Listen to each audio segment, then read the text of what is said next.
Assalamualaikum warahmatullahi wabarakatuh. Puji syukur kita kehadirat Allah Subhanahu wa Ta'ala, yang mana kita telah diberi kesehatan dan kesempatan sehingga kita dapat melakukan kegiatan pada hari ini. Dan salawat beriring salam kita hadiahkan kepada junjungan Nabi besar Muhammad SAW. Semoga kita mendapatkan syafaatnya di akhir yaumil. Amin ya rabbal alamin. Yang saya hormati Ibu Kepala Sekolah UPTD SD Negeri 016502 Bunut Barat, dan yang saya hormati Bapak dan Ibu guru yang telah berkenan hadir dalam kegiatan pada hari ini. Baiklah, untuk mempersingkat waktu, saya akan memaparkan tentang pemahaman dan penyerapan pengalaman budaya positif yang telah saya pelajari pada kegiatan pendidikan guru penggerak di Angkatan 11. Terlebih dahulu saya akan memperkenalkan diri saya. Nama saya Latifah Dewi, berasal dari UPTD Negeri 016502 Bunut Barat, yang mana saya mengikuti kegiatan calon guru penggerak Angkatan 11 di Kabupaten Asahan.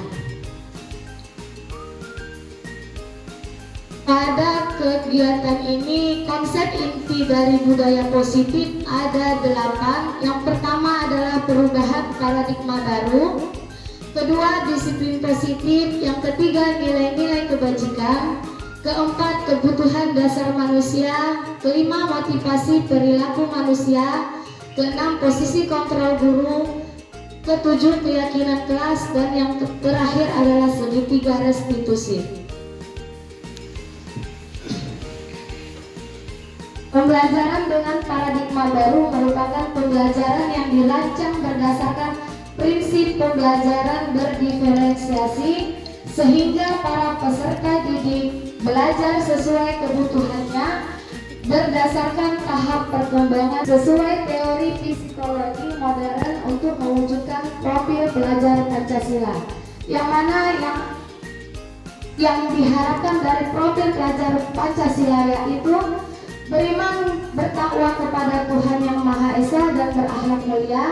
Yang kedua, berkebinekaan global. Ketiga, bergotong royong. Empat, kreatif. Lima, bernalar kritis dan mandiri. Miskonsepsi tentang teori kontrol yaitu ilusi guru mengontrol, lalu ilusi bahwa kritik dan membuat rasa bersalah mampu menguatkan karakter. Ketiga, ilusi bahwa orang dewasa berhak memaksa. Keempat, ilusi bahwa semua penguatan positif, efektif, dan bermanfaat. Inilah miskonsepsi tentang teori kontrol. Coba diperhatikan pada tabel, yaitu tentang mengubah paradigma stimulus respon ke pendekatan teori kontrol. Yang mana stimulus respon yang pertama tentang realitas kebutuhan kita sama. Jadi kita menganggap bahwasannya kebutuhan kita semua sama, padahal sebenarnya di dalam teori kontrol kebutuhan kita itu berbeda. Sama halnya dengan anak-anak yang kita didik sekarang ini, kebutuhan mereka semuanya itu berbeda, bukan sama. Yang kedua, semua orang melihat hal yang sama. Sementara teori kontrol itu setiap orang memiliki gambaran berbeda. Selanjutnya, kita mencoba mengubah orang agar berpandangan sama dengan kita. Biasanya kita selalu menganggap anak didik kita itu harus kita ubah dengan pandangan yang kita pandang, bukan secara teori kontrol, yaitu berusaha memahami pandangan orang lain tentang dunianya. Jadi kita tidak boleh memaksa sebetulnya.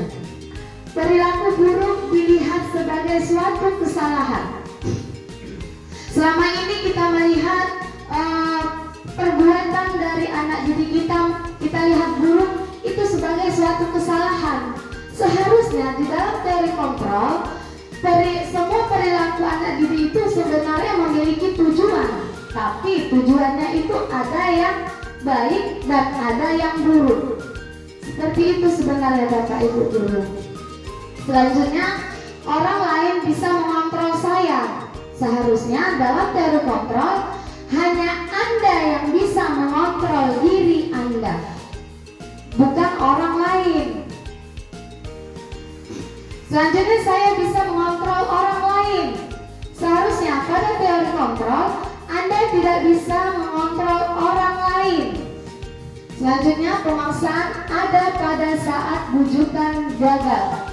Seharusnya kolaborasi dan konsekuensi menciptakan pilihan baru. Dan yang terakhir, model berpikir menang atau kalah.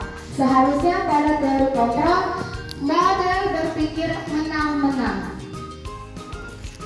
Kegiatan selanjutnya adalah tentang disiplin positif, yang mana kita tahu disiplin itu yaitu mengacu pada disiplin diri yang memiliki tanggung jawab terhadap apa yang dilakukannya berdasarkan nilai-nilai yang diyakini. Jadi menurut Bapak Ibu Guru, disiplin itu contohnya apa? Ya, Bapak Ibu Guru.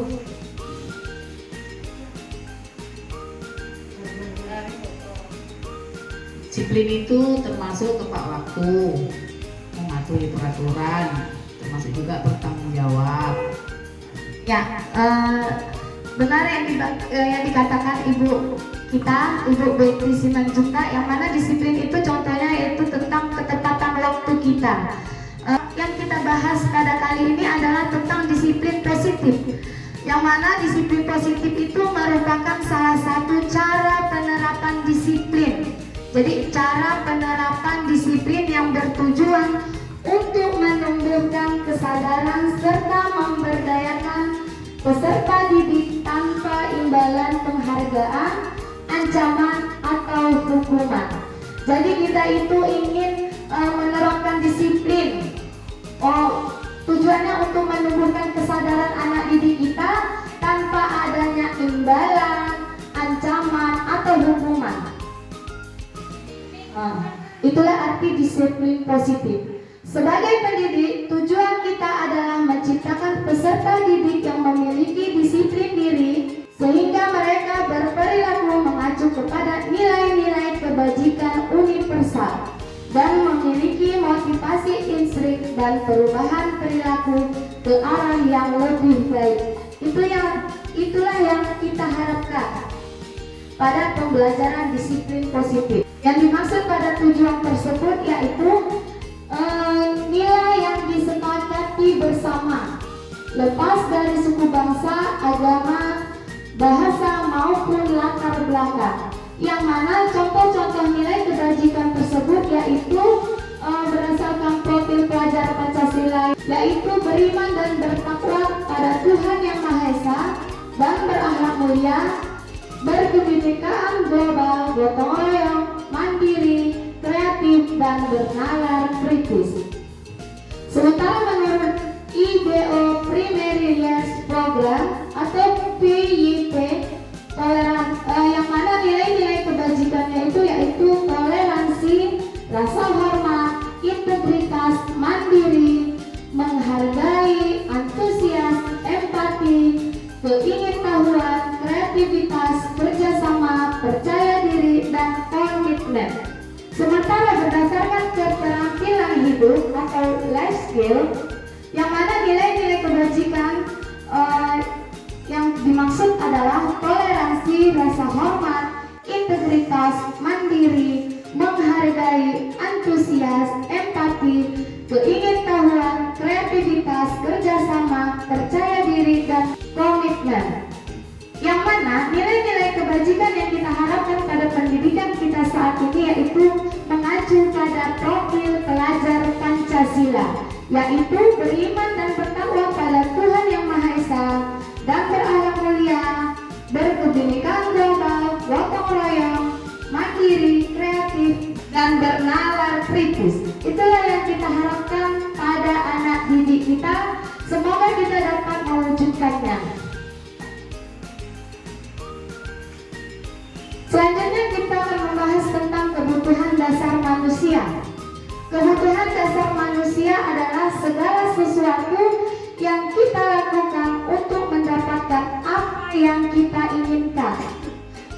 Yang mana seluruh tindakan yang kita lakukan memiliki tujuan tertentu, dan semua usaha terbaik yang kita lakukan adalah dalam rangka agar kebutuhan dasar kita terpenuhi dengan baik. Jadi setiap manusia itu memiliki berbagai kebutuhan dasar, yang mana pada kesempatan kali ini yang saya terima dari pembelajaran calon guru penggerak angkatan 11 ini, kebutuhan dasar manusia itu ada 5, yaitu bertahan hidup. Yang mana bertahan hidup itu contohnya kita dapat makanan, pakaian, tempat tinggal, keamanan, dan kesehatan.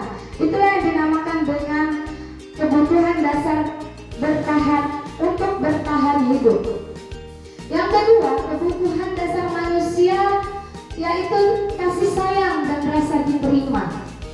Yang mana pada kasih sayang dan rasa diterima, contohnya yaitu rasa diterima dan diperdulikan, berbagi, kerjasama, menjadi bagian dalam kelompok. Yang ketiga, kebutuhan dasarnya itu adalah penguasaan. Yang mana penguasaan yang dimaksud itu contohnya dengan harga diri, keinginan untuk dianggap, lalu memimpin, berprestasi, diakui, dan didengar.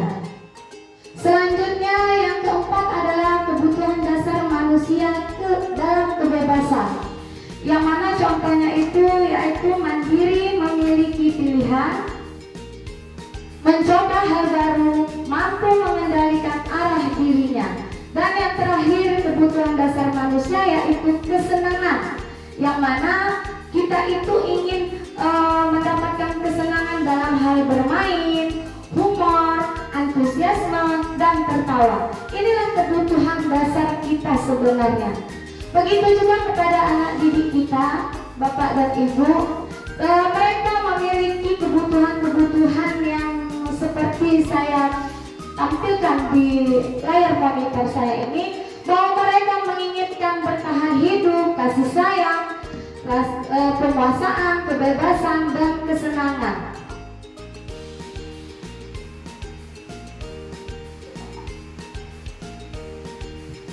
Kadang anak-anak kita melakukan atau jahil kepada kawan.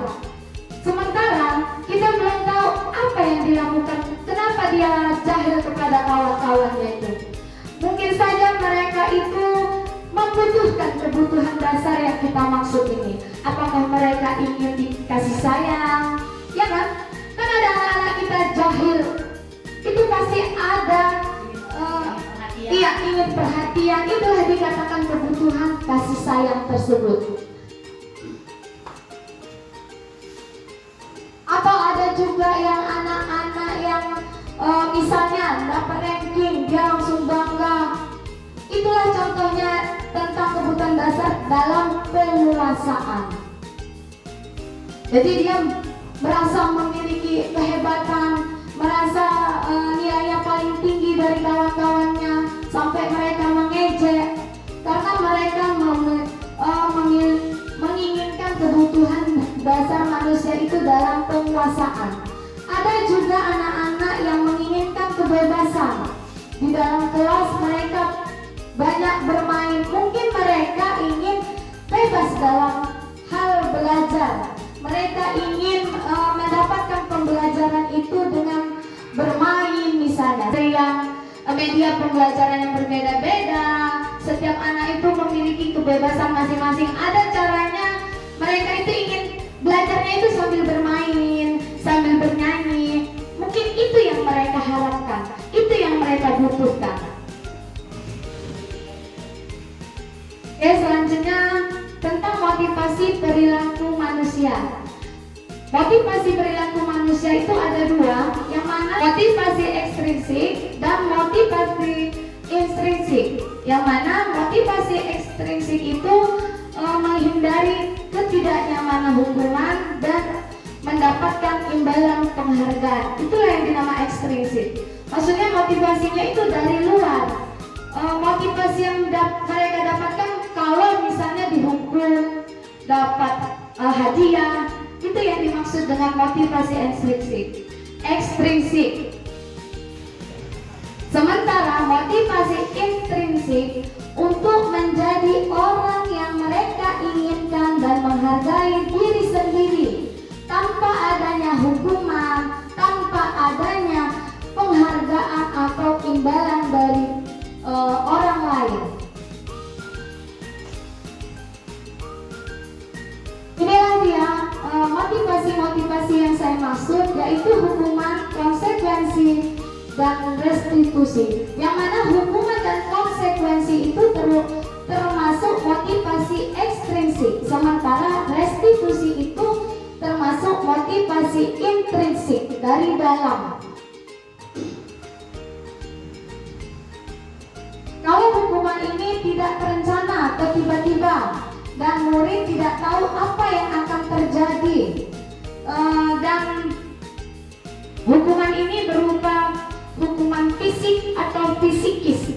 Contohnya misalnya anak-anak melakukan kesalahan yang mana membuang sampah sembarangan.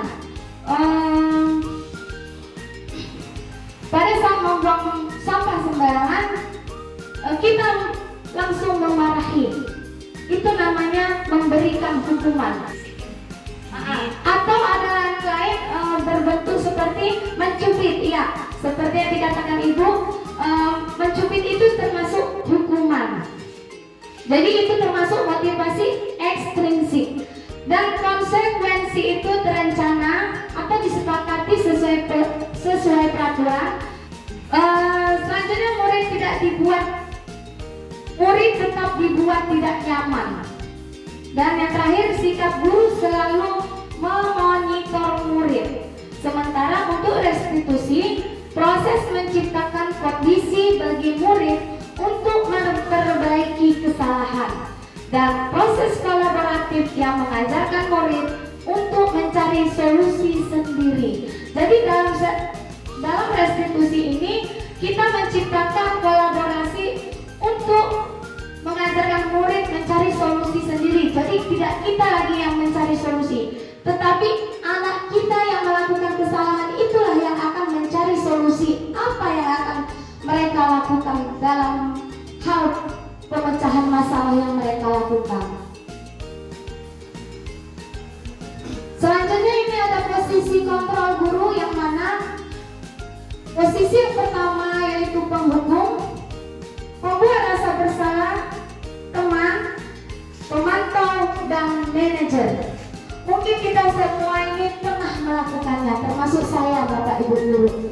Sebelum mengikuti pembelajaran calon guru penggerak ini, saya memang selalu dulu melakukan posisi kontrol guru itu dalam penghukum.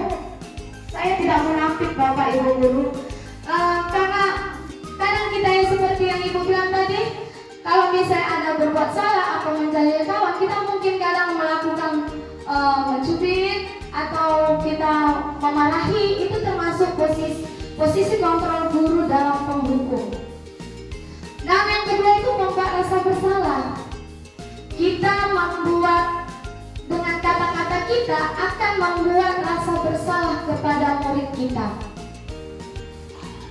Ada juga posisi kontrol kita itu sebagai teman dan sebagai pemantau, dan yang lebih bagusnya adalah sebagai manajer.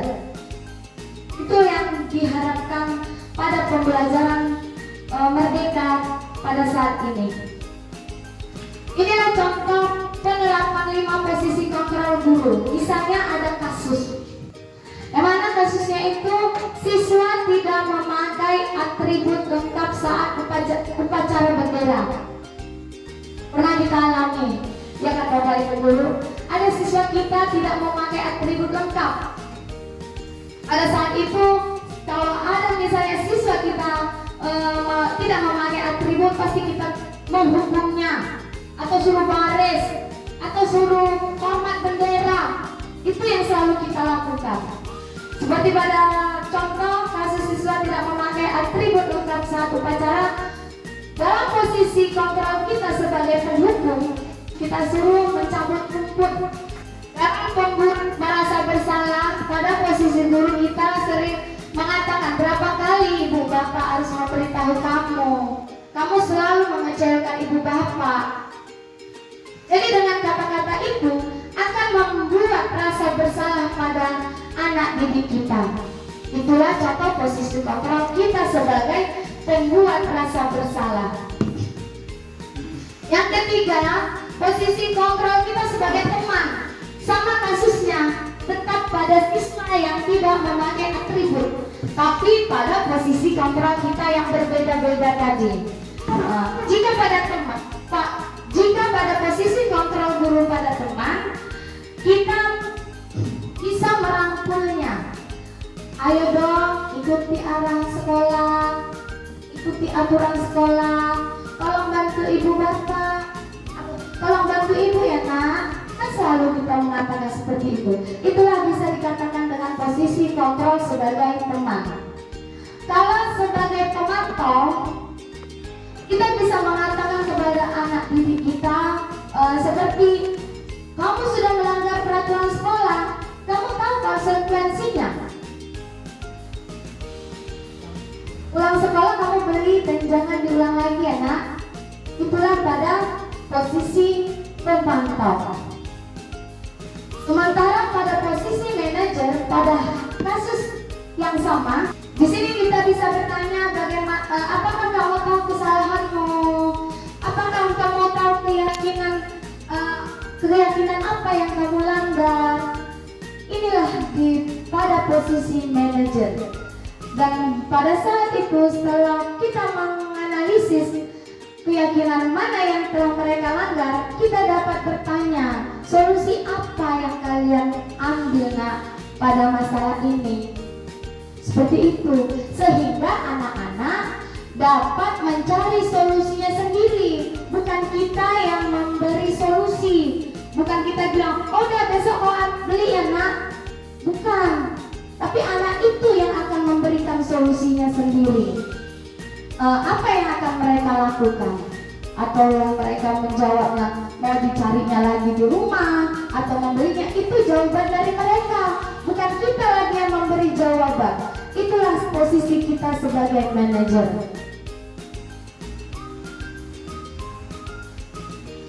Coba, saya ingin bertanya kepada Bapak Ibu Guru.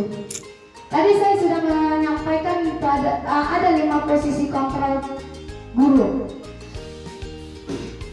Kalau misalnya ada ucapan, saya kecewa sekali dengan kamu nak, atau saya kecewa sekali dengan kamu, itu posisi kontrol yang mana?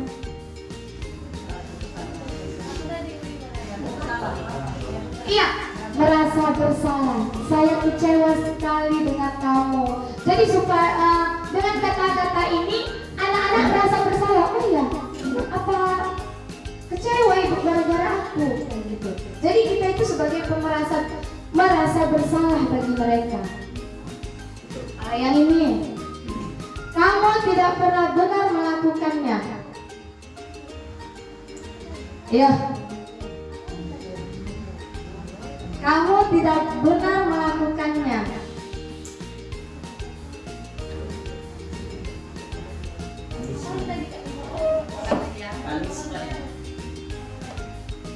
Penghukum, rasa bersalah, teman, pemantau, manajer.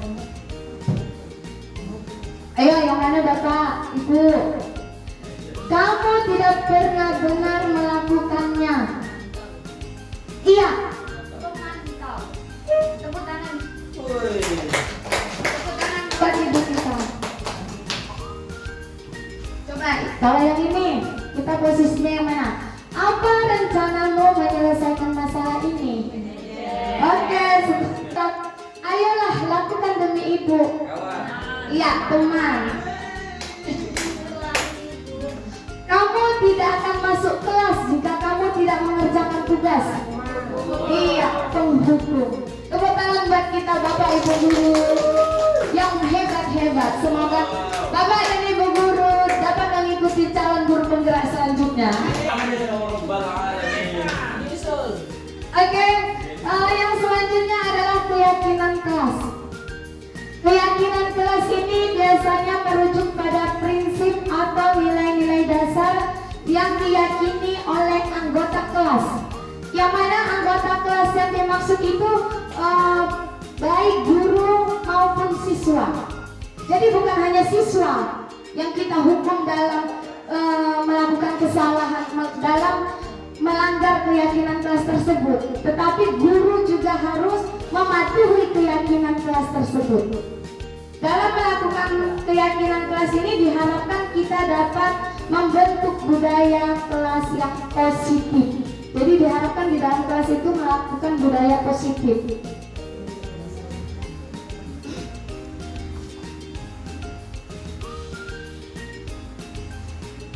Tujuan dari keyakinan kelas adalah untuk menciptakan lingkungan yang positif dan mendukung di mana semua orang merasa terlibat dan termotivasi.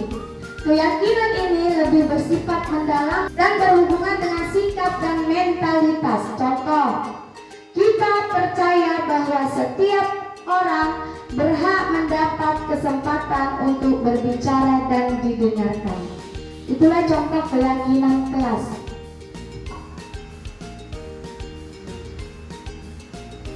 Jadi pada keyakinan kelas ini yang membentuk itu antara guru dan siswa. Jadi semua terlibat dalam hal pembentukan keyakinan kelas. Sebenarnya keyakinan kelas ini hampir sama dengan peraturan. Tapi bedanya peraturan, kita yang membuat. Jadi kita itu kita yang membuat tanpa ada sangkut pautnya dengan siswa. Sementara dalam keyakinan kelas yang membuat itu siswa dan guru. Kenapa dibuat keyakinan kelas? Karena dengan kata keyakinan agar mereka dapat meyakini apa yang telah mereka sepakati, apa yang telah mereka yakini, yang mereka buat, sehingga mereka dapat bertanggung jawab dalam kesepakatan di dalam kelas tersebut. Pembentukan keyakinan kelas itu bersifat abstrak, berupa pernyataan universal, dibuat dalam pernyataan positif, dibuat sedikit saja agar mudah diingat, lalu sesuai kondisi di kelas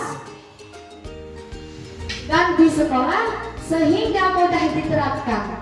Lalu yang terakhir, semua warga sekolah atau warga kelas dilibatkan saat membuat keyakinan kelas tersebut. Jadi Bapak Ibu Guru, pembentukan keyakinan kelas itu perlu. Supaya apa? Supaya anak-anak itu dapat melakukan budaya positif baik di kelas maupun di sekolah. Ya Bapak Ibu Guru, di sini saya memiliki video tentang penerapan saya dalam pembuatan keyakinan kelas di kelas saya, yaitu di kelas 6B. Mari kita lihat bersama-sama ya Bapak.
Jadi Bapak Ibu guru di sini pada saat anak-anak membuat pernyataannya ini berdasarkan apa yang mereka inginkan di dalam kelas, bukan kita yang menentukan apa yang harus dilakukan di dalam kelas. Seperti itu ya Bapak Ibu.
Sopan.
Menjaga kebersihan. Meletakkan sepatu tidak boleh di dalam kelas itu pakai sepatu.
Oke Bapak Ibu Guru, tadi adalah video penerapan dalam pembuatan keyakinan kelas yang ada di kelas saya.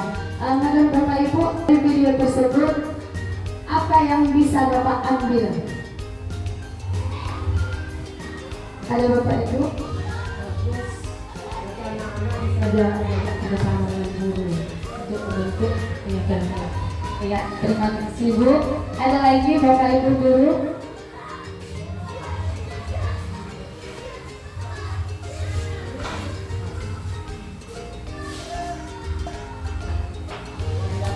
Ambil dari penjelasan Ibu Dewi dan menonton video tadi ya tentang keyakinan kelas, bahwasanya keyakinan kelas itu dibuat bukan untuk dilanggar, namun keyakinan kelas itu memang datangnya dari pribadi diri anak itu yang timbul dari intrinsik ya, dari dalam diri, dan mereka juga yang harus melaksanakannya.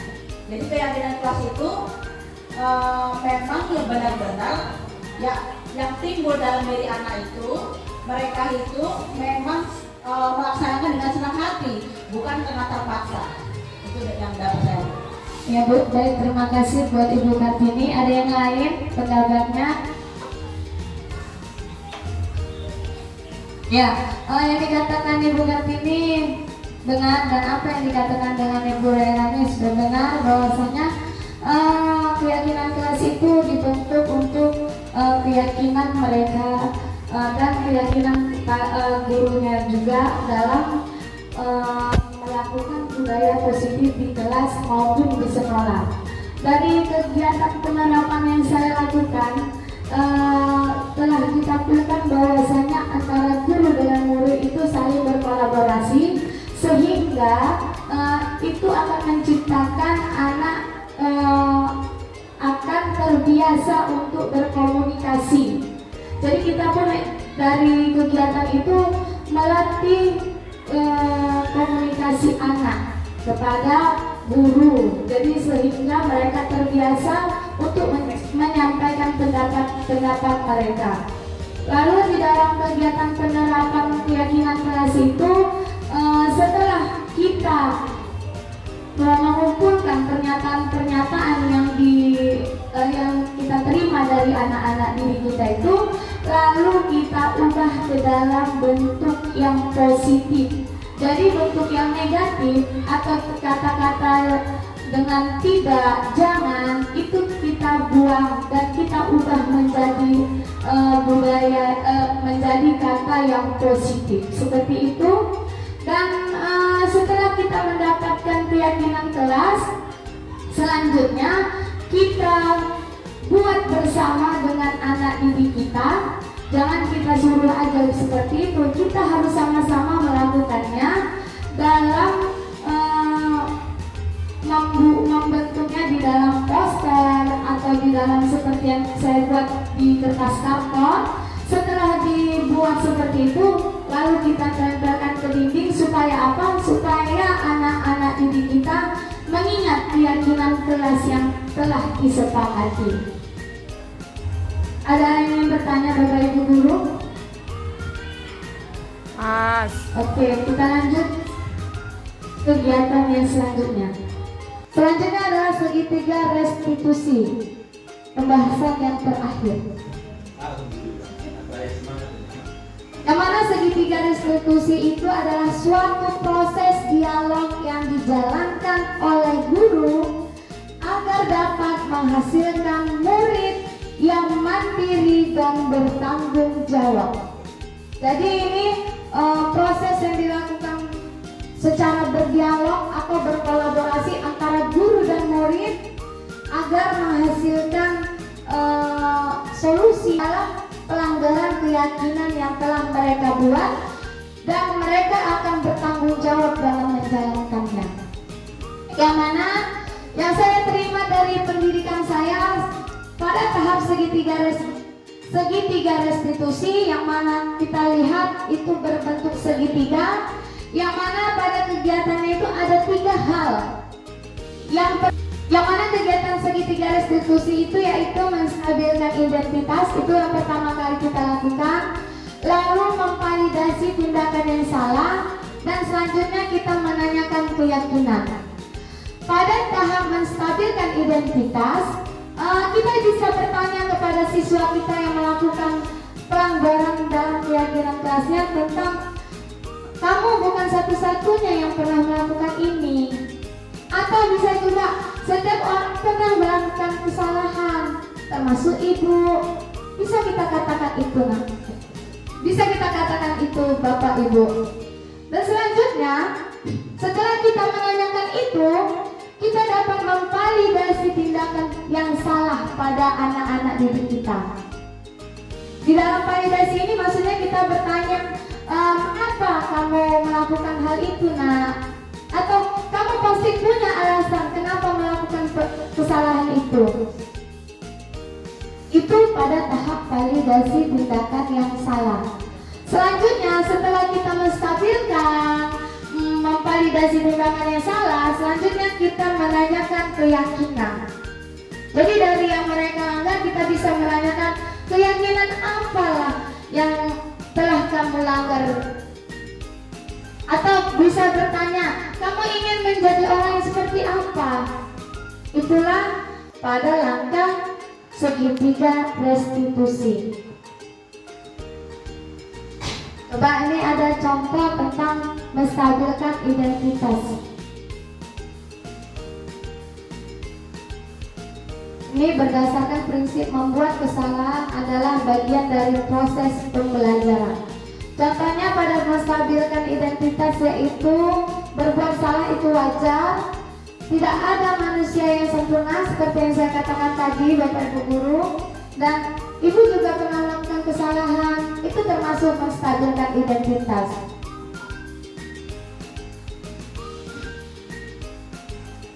Ini contoh pada validasi tindakan yang salah. Seperti yang saya katakan tadi, kamu pasti punya alasan mengapa melakukan hal itu. Kamu patut bangga karena telah melindungi sesuatu yang penting bagimu. Bisa kita katakan itu. Itu sudah termasuk validasi tindakan yang salah. Ini menanyakan keyakinan. Pada menanyakan keyakinan, prinsipnya yaitu prinsip teori kontrol, yang mana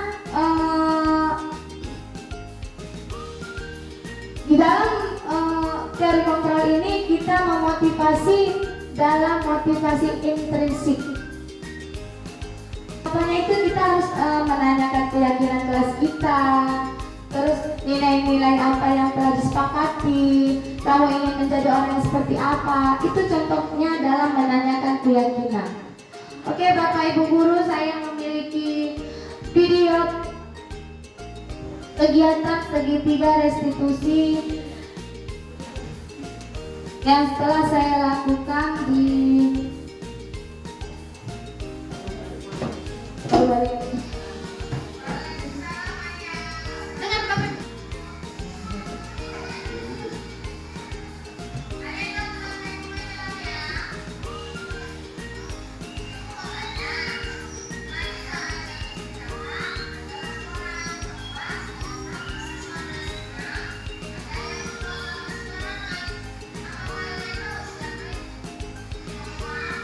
ini termasuk Pak menstabilkan, masih menstabilkan terlebih dahulu.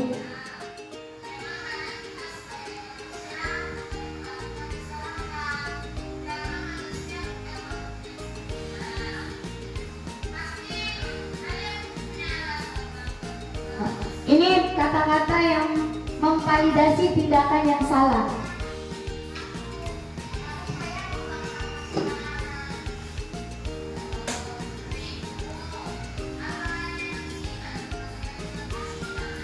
Kalau yang ini menanyakan keyakinan.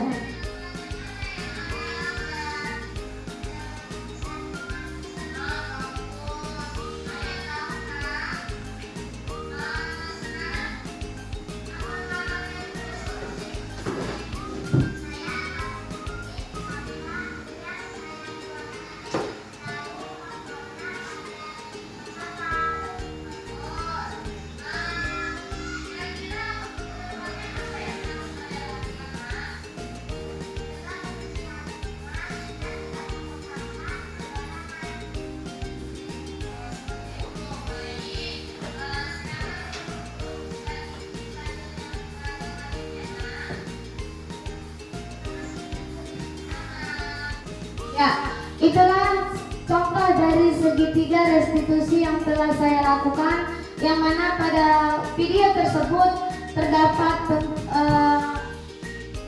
kegiatan menstabilkan, baru selanjutnya memvalidasi tindakan anak yang salah, lalu saya menanyakan keyakinan, sehingga pada proses ini anak-anak dapat mencari solusinya sendiri, dan diharapkan pada masalah yang mereka hadapi itu, solusi yang mereka lakukan itu dapat dipertanggungjawabkan dengan baik.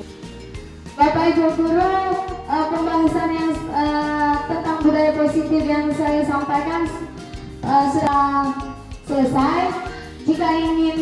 Jika ada pertanyaan, saya persilakan.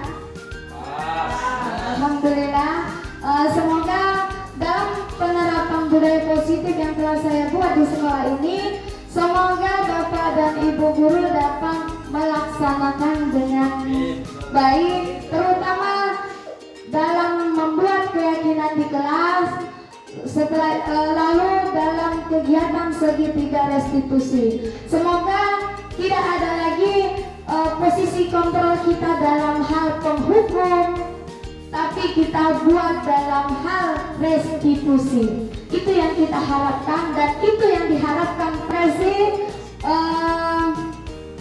Wabillahi taufiq wal hidayah. Assalamualaikum warahmatullahi wabarakatuh.